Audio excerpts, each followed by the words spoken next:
तू काय करत होतीस माझ्या घरी? हे तुझं घर नाहीये, भुवनेश्वरी मॅडमचं घर आहे. तू इथे काय करत होतीस?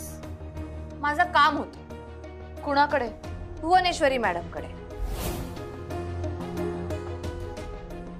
आजी, ती इरा का आली होती आपल्याकडे? अगं इरा कशा पायी आली होती मला माहित नाही. हा, पण ती भुवीला भेटायला आली होती. मला ना तिच्यामुळे ह्या घरात काही प्रॉब्लेम्स व्हायला नको. अगं मग बोल की भुवीशी. काय करू?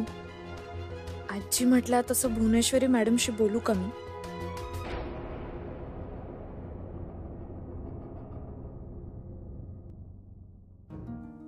की नको?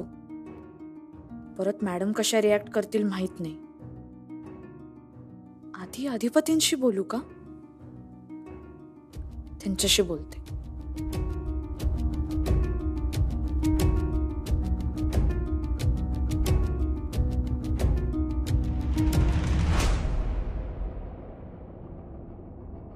या कच्च्या लिस्टचा काही फायदा नाही हो. मला पक्की लिस्ट काढून द्या, प्रिंटआउट काढून द्या. दिवाळीनंतर जे जे जॉईन झालेले आहेत कामगार त्यांचे नीट एकदा बघून क्रमवारी लावून मला लिस्ट काढून द्या. ते शिवाय मागा लागलाय माझ्या.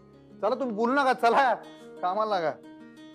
हे झालं. अजून बाबा अक्षरचा फोन कधीपासून वाचतोय, बोल लवकर. हा मास्तरीन बाई बोला घेऊ. तुम्ही चिडलाय का अजून? फोन उचलत नव्हता. अहो नाही नाही नाही, मी फोन लावला होता इथे चार्जिंगला, त्याच्यामुळे मी उचलला नाही. माझ्याकडे नव्हता फोन. आणि राग बिग काय मी मनात ठेवत नसतोय, तुम्हाला माहित आहे. जे काय असेल ते फाड्या दिवशी विसरून जायचं, टम्म दिवशी पुढे जायचं असते माणसाने. हे सूत्र आहे आपलं. मला नाही ना जमत ते. आणि मी खरं सांगते तुम्हाला, बाकी कुणावरही राग नाहीये माझा, पण इराबद्दल जो राग आहे ना माझ्या मनात, तो नाही जाऊ शकत इतक्यात. अहो काही झालं तरी ती शेवटी तुमची बहीण आहे, लक्षात घ्या. एवढं असेल का नाही, तुम्ही एक काम करा, त्यासनी बोलून घ्या आणि तुमच्या मनात जे काय आहे ते भडा भडा भडा त्यांच्यासमोर बोलून मोकळं करा. मन माफ करून टाका त्याचं. तिनं आपण बोलवण्याची वाट नाही बघितली अधिपती. ती येऊन गेली घरी. इराताई घरी आले होते? हो, भुवनेश्वरी मॅडमना भेटून गेली ती. मला कळतच नाही ती का आली असेल. म्हणजे बघा ना, निखिलला फॅक्टरीमध्ये नोकरी लागणं, मग नंतर लगेच इराचं आपल्या घरी येणं, ह्याचं काहीतरी कनेक्शन असणार, काहीतरी दुष्ट हेतू असणार तिचा, मला नक्की माहिती. अहो नाही हो, नाही नाही असं काय बोल नका. सहज आले असतील त्या. पण आपल्याला न सांगता तिनं भुवनेश्वरी मॅडमना येऊन भेटण्याचं कारण काय? जाऊ दे, भेटू दे की मग. आपण कशाला पडायचं त्याच्यात. आले असतील, एवढं काय. अहो असं नाही अधिपती. तिनं जे आपल्या बरोबर केलं ते जर भुवनेश्वरी मॅडम बरोबर केलं तर? आई साहेब आहेत त्या, त्यासनी कोण मूर्ख बनवू शकत नाही. मला इराचा भरोसा नाही. मग एकदा बोलून घ्या तुम्ही त्यांच्या संग. काय तुम्ही असताना पाहिजे तर या म्हणावं घराकडे. ऐकणार नाही ती. मग आता आता आता बोलावं लागेल मला भुवनेश्वरी मॅडमशी. म्हणजे आजीच म्हटल्या मला तसं, पण तरी मला असं वाटलं तुम्हाला विचारावं. काय करू मी? बोलू का? काय ठरवा बघा तुम्ही काय ते. नाही पण तुम्हाला काय वाटतंय सांगा ना. नका बोलू. पण मग तिनं भुवनेश्वरी मॅडम बरोबर जर तेच केलं तर पुढे जाऊन सगळं आपल्यावर येईल. अहो असं. बरं ठीक आहे, उद्या जर असं कधी काय झालंच समजा, मग तवाचं तवा बघूया आपण. आता येऊ विषयला वाढवू नका, ऐका माझं. हां, आणि मी घरला आलो नाही, मग आपण डिटेलमध्ये पाहिजे तर ह्याच्यावर बोलूया. मी आता लई कामात आहे, गडबडीत. मी ठेवू काय फोन? हां हां हां. Hello hello.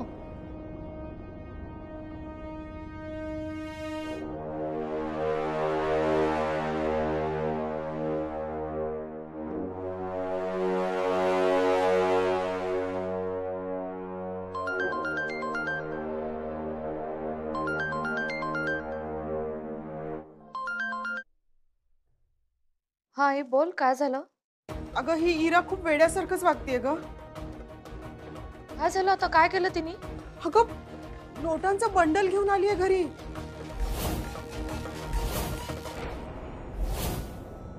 टोटल 33 जण कामाला लागली म्हणायची. रेकॉर्ड्स आहेत सगळे फाईल मध्ये भावा. ए ओंक्या, यो निखिल केव्हापासून लागलाय रे कामाला? माहित नाही रे, त्याचा तोच आला आणि डायरेक्ट कामाला लागला. आणि तसंही रिक्वायरमेंट पण नव्हती आणि आपण त्याचा इंटरव्ह्यू पण नाही घेतला बाबा. ए यार, ते पॅकिंगचं बघितलं काय? चालू आहे का? ते बॉक्स बिक्स नीट मेजा म्हणा. मागच्या वेळी चुकीलं होतं काउंटिंग.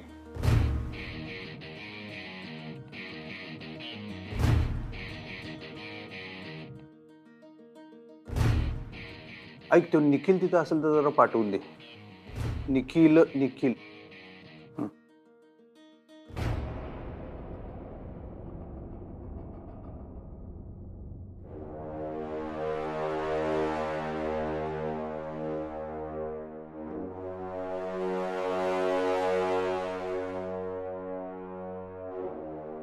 मला बोलवलं. ये यार, काय पाय येडा खोळा. बस बस बस. चाय घेणार? नाही नाही नको. काम काय जोरदार चालू केलंयस मर्दा. माझ्या आवडीचं काम आहे ना. Best best best. नाही, आणि आपल्या इकडं कामाला लागलास ती एक नंबर झाला. मला काय कल्पनाच नाही रे. म्हणजे केव्हा जॉईन झाला आणि काय झालं, या पोरग्याला सांगितलं कोणी ह्या फॅक्टरीत जागा रिकामी आहे? कारण जाहिरात काही दिली नव्हती ना आपण. की सुरुवातीचं काय बारीक सारीक हे फॉर्मॅलिटी, काय मुलाखत, हे ते केव्हा झालं, कोणी घेतली मुलाखत, केव्हा झाली? कारण मला काय पत्त्याच नाही रे, इथं कोणालाच काय पत्त्या नाही म्हणताना विचारालो. काही प्रॉब्लेम झालाय का दादा? नाही नाही, प्रॉब्लेम काहीच नाही. ते सगळे रेकॉर्डला जमा करायला लागतं रे आम्हाला. पेपर सगळे तेच गोळा करून बसलोय सगळे मी. आणि तुझ्या पेमेंटचं कसं काय ठरलंय? काय इथं काय पोस्ट बिस्ट काय आहे काय नाही ते सीए सगळे विचारत असतो बाबा मला. त्याला सगळं सांगायला लागते मला. म्हणताना म्हणले एकदा तुला विचारून घ्यावं. आणि काय मुलाखत कोणी घेतली? भुवनेश्वरी मॅडमनीच घेतली होती. हा, कवा झाले खूप दिवस झाले तर. बर बर बर. आणि मग तू कामाला आत्ता लागलायस ना? हो. म्हणजे आईसाहेब म्हणलं काय तुला की आत्ता जा फॅक्टरीत काम, असं आईसाहेबांनी सांगितलं? दादा काही प्रॉब्लेम असेल तर मी भुवनेश्वरी मॅडमशी बोलू का? कसं आहे बघ, शेवटी नाही म्हणलं तरी कारभार आहे. फॅक्टरीत कोण आलं कोण गेलं जे सगळं रेकॉर्ड ठेवायला लागते, त्याच्यावर नाही म्हणलं तरी लक्ष ठेवायला लागते रे. असा विषय आहे देऊ.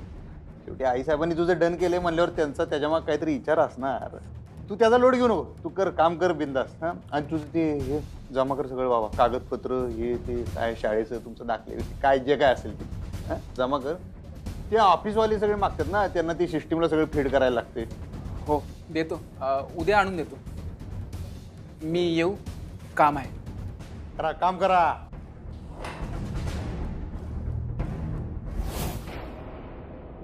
नोटांची बंडल इराकडे? हो ना ग, खूप पैसे आहेत तिच्याकडे. अगं पण एवढे पैसे तिच्याकडे आले कुठून?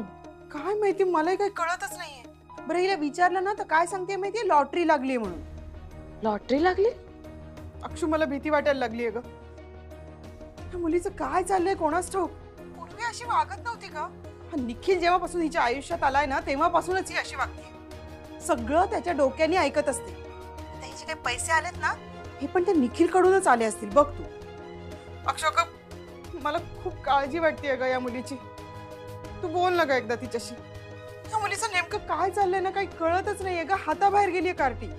तू काळजी नको करू साई, मी बोलते तिच्याशी. पण एवढे पैसे आले कुठून असतील ग हिच्याकडे? आई, मी करते सगळं नीट. हा, तू नको काळजी करूस. बाबांना माहित नाही हा हे? नकोच सांगूस तू. मी करते तुला नंतर फोन. हो अक्षू. आणि हा बरं ठीक आहे. हो.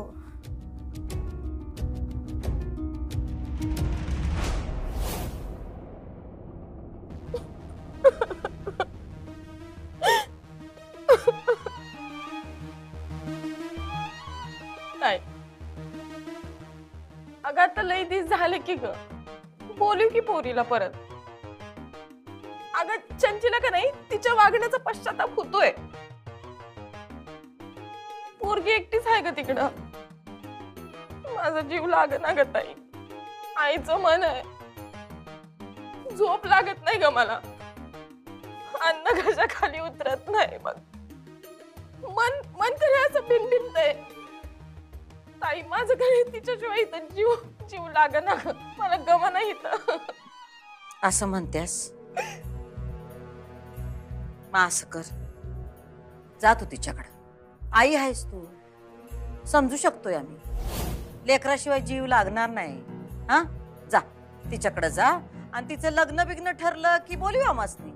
अगं ताई, लग्न ठरलं म्हणजे? अगं आपलं ठरलंय ना हो समजा. आपलं जे ठरलं होतं तसं तुझी लेक वागली नाही. पण तू जाऊ शकतेस. तुला कोणी बी अडवलं नाही. तू जा तिच्याकडे जा. अगं ताई, मी तुला सोडून कुठे जाणार? आम्हाला धरून बसायला आम्ही काय लहान होतोय? अगं ताई, मी काय तुझ्या पायाशी वाहून घेतलंय का स्वतःला? अगं मला तुझी सेवा करायची आहे जन्मभर. मग पोरीचं काय होणार आईशिवाय? मरू दे ती कार्टी, तिच्या गुणानं झालंय हे समज.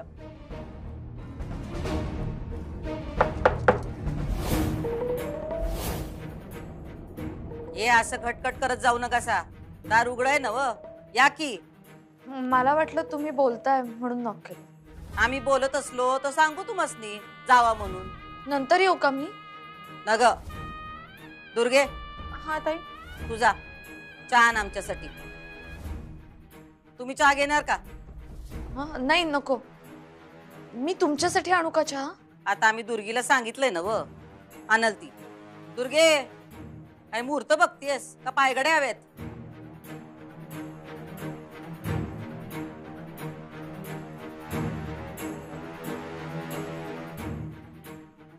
येऊ मी?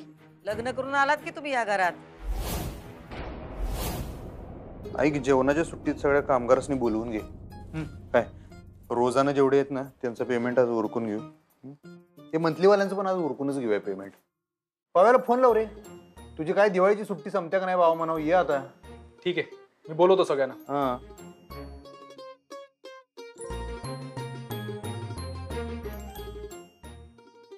दादा, हे डॉक्युमेंट. लगेच आणलीच डॉक्युमेंट? उद्या देतो म्हणलं होतास ना, एवढी घाई कशाला? नाही काही नाही, मेलवरती डॉक्युमेंट होतेच, म्हटलं प्रिंट काढून द्यावी पटकन. बर बर बर. आणि मगाशी मी जे काय बोललो त्याचा गैरसमज करून घेऊ नकोस. नाही नाही दादा, मालक आहात तुम्ही, बोलू शकता, हक्क आहे तुमचा. अरे कसलं मालक बिलक काय नसते, ते काही विषय नाही सोड. आम्हाला बी विचारणारे लोक आहेत बाबा, काय सांगायचं तुला. एवढा मोठा कारभार आहे, सगळीकडे लक्ष ठेवायला लागते. काही मदत लागली तर सांगा नक्की. अरे विषयच नाही बाबा, सांगणार तुला. मग पुढचं काय नियोजन? कसलं? ते इरा ताईजन तुझ्या लग्नाचं रे. अच्छा ते वेळ आहे त्याला दादा. म्हटलं आधी सेटल होऊयात आणि मग करूयात लग्न, आणि तोपर्यंत इराचं कॉलेज पण संपेल ना. मी येऊ दादा, काम आहे थोडंसं. हा चल चल चल. तुमच्याशी थोडं बोलायचं होतं. कशाबद्दल? आपल्याबद्दल. बसा. नाही नको, ठीक आहे. आम्ही काय पण सांगितलं की त्याच्या विरुद्धच वागायचं असं ठरलंय वय तुमचं? नाही नाही, तसं नाही. मग बसा, या बसा.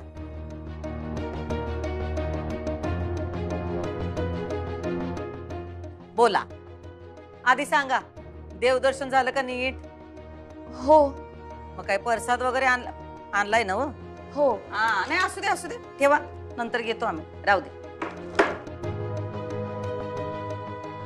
मॅडम, तुमचं फुलपगारे सरांशी काही बोलणं झालं का?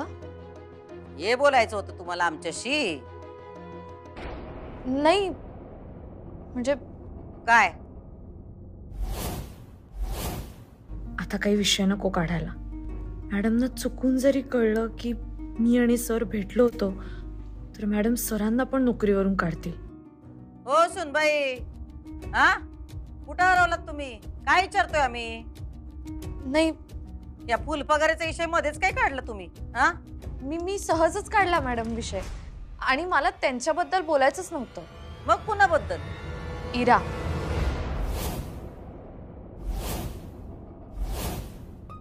निखिल, अरे काय झालं? असं अर्जंटली का बोलवलंस मला? आणि असं जॉब सोडून मध्येच कसं काय आलास तू? अधिपती दादांना संशय आलाय. कसला? हेच, मला नोकरी कुणी दिली, का दिली, कधी दिली याच्याबद्दल. म्हणजे? अगं म्हणजे इन्व्हेस्टिगेशन करतायत दादा. पण का? तेच मी तुला विचारतोय इरा, काय झालंय का घरी? नाही, खरं तर मला ताई भेटली होती. कुठे? अरे भुवनेश्वरी मॅडमना भेटायला गेले होते ना, तिथे. म्हणत होती मला, कशाला आलीस माझ्या घरी? मग मी तिला सुनावलं, म्हणलं हे घर तुझं नाहीये, भुवनेश्वरी मॅडमचं आहे. इरा, कशाला असं बोलत असतेस तू काहीतरी? अरे मग काय करू? कशी वागते बघ ना ती माझ्याशी. आता याच्यावरून काय राडा होणार नाही ना? म्हणजे भुवनेश्वरी मॅडम अधिपती दादांचं फार ऐकतात. अधिपती जर बोलले तर भुवनेश्वरी मॅडम मला जॉबवरून काढणार नाहीत ना? हे असं कसं करतील त्या? अगं करूच शकतात. ते दोघंही काय फार शिकलेले नाहीयेत, प्रोफेशनलिझम नाहीये त्यांच्याकडे. उद्या आले म्हणले जा तर काय करायचं? हे बघ, नाही म्हणणार त्यात असं काही. एवढ्या खात्रीने कसं काय बोलू शकतेस तू?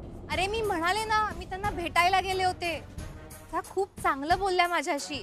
मला म्हणाल्या असं एकमेकांना मदत करायचं सत्र आपण चालूच ठेवूयात. आणि हे बघ त्यांनी मला काय दिलंय.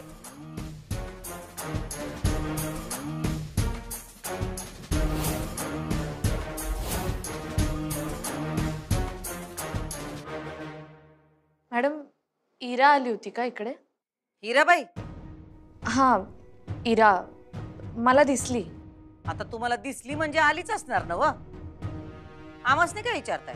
नाही, तसं नाही. मला असं विचारायचं होतं की तुमच्याकडे आली होती का ती? हाव नाही. म्हणजे आता पाहुणा घरी आला तर आम्ही विचारत नाही का आला म्हणून. रीत नाही या घरची. आणि तुमची बहीण, हा, आम्हाला वाटलं तुम्हाला भेटायला आली असल. पण मॅडम, मी तर देवळात गेले होते. चुकामुक झाली असल. नाही मॅडम, मला नाही वाटत असं. म्हणजे मला असं वाटतं की मी घरात नसताना ती मुद्दाम आली होती. का? तेच मला कळत नाहीये. मग जे तुम्हाला कळत नाही त्याबद्दल तुम्ही एवढ्या ठाम कशा? मॅडम, एक विचारू का? आता विचारताच आहे की. हा, बोला.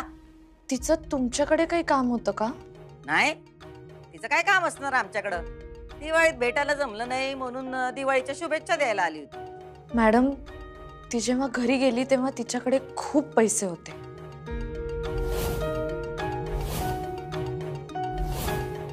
मी एवढे पैसे एकत्र पहिल्यांदा बघितलेत आयुष्यात.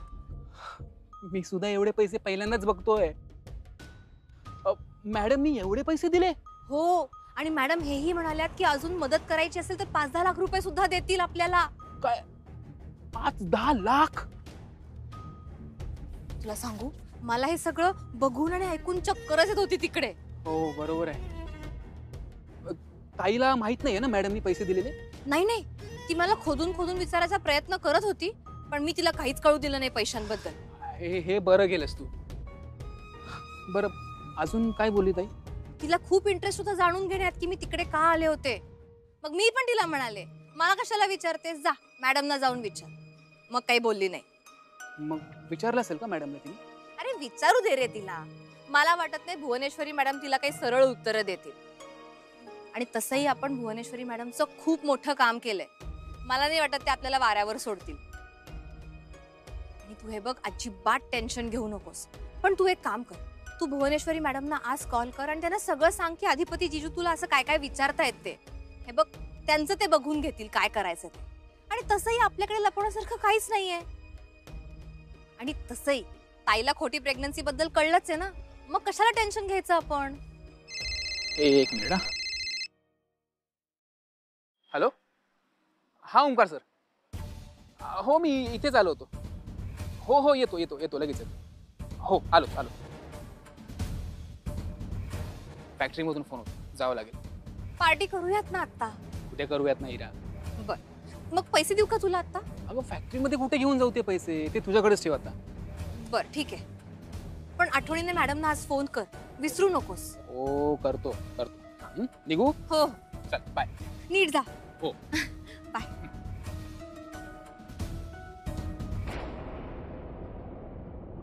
निखिल सर रोज लेट येतात. भावा, निखिलना काय नीट नाही वाटत आहे मला. म्हणजे तो काम करत नाही, मध्येच कुठेतरी गायब होतो. आणि त्याला वाटतं वहिनीच्या ओळखीने आल्या म्हणजे त्याला कोण काय बोलणार आहे. आता बघ ना, पुन्हा गायब आहे. कुठे गेलाय? अरे फोन केला होता, म्हणाला येतो म्हणून. आणि त्यांना काही विचारलं तर तुमचं आणि थोरल्या सरकारचं नाव घेतात. मग आम्ही काही बोलू शकत नाही. ते वेळेत येत नाहीत आणि काम संपेपर्यंत थांबत नाही. आणि असा मास दाखवतो की जणू फॅक्टरीचा मालक तोच आहे. ठीक आहे, बघतो मी. अरे भावा, पण त्याचं अति होतंय. त्याला वाटतं त्याला कोण काय बोलणार नाही तर तो काय पण करणार काय. मॅडम, तुम्ही दिले का तिला एवढे पैसे? तुमच्या बोलण्याचा रोग कळला नाही सुनबाई. नाही, म्हणजे तिनं तुमच्याकडे पैसे मागितले का? तुम्ही काय आमची उलट तपासणी घेताय का? नाही, तसं नाही मॅडम. पण सॉरी, लहान तोंडी मोठा घास घेते मी. मग नका घेऊ लहान तोंडी मोठा घास. मॅडम, मला हे सांगणं गरजेचं आहे. काय? तुम्ही प्लीज इरापासून लांब राहा, जपून राहा, सावध राहा. मी तिची सख्खी बहीण आहे खरं तर, पण तरीही तुम्हाला सांगते ती कधी कधी खूप खूप काय खूप चुकीचं वागते. म्हणजे? मी नाही सांगू शकत मॅडम तुम्हाला, पण तुम्ही समजून घ्या मॅडम प्लीज. तुम्हाला जे सांगता येत नाही ते आम्ही समजून कसं घेणार? मॅडम हे बघा, मी इराची सख्खी मोठी बहीण असून सुद्धा ती माझ्याशी चुकीचं वागली. मला एवढंच वाटतं की आपल्या घरातल्या कुणाशीही किंवा तुमच्याशी तिनं काही उलटसुलट नको वागायला.